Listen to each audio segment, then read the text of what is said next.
and care about the United States of America. Thank you, Mr. President. Yield for a question or two? Sure. I want to make sure I understand the provisions in your amendment, and I know one of them is that TSA, in order to act quickly and make changes rapidly, would need to establish that there is an emergency. And my question to you is, would the ongoing global war on terror be considered an emergency?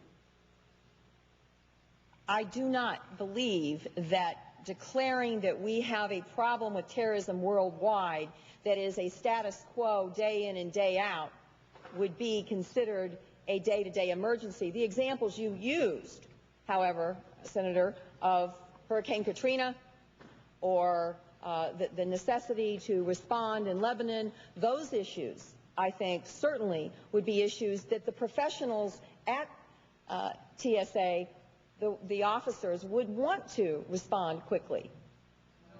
Criteria is that if they could establish that we have a newly imminent threat, that they could act quickly to respond and not go through the collective bargaining process.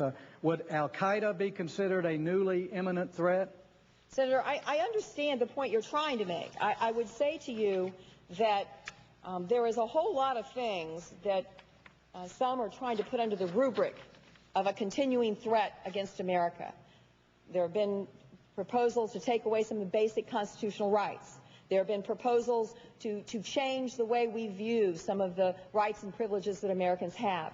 I think that to say that these workers don't get the same workers as the Border Patrol or as customs agents just because they're screening at airports under this rubric of the fact that we have to be concerned about worldwide terror is specious reasoning.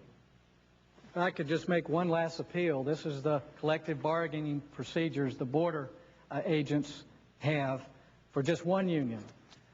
This bill opens up the possibility of literally hundreds of unions in every airport, and I would just appeal to you that if every airport has to deal with separate collective bargaining arrangements and have to establish an emergency or an imminent threat on every occasion, and that we can second guess them in Congress and lawyers will, I think we need to work together to make sure we come to the best conclusion. I know your amendment is well intended, and hopefully we can discuss it more on the floor tomorrow and next week. But thank you. Thank you, Senator.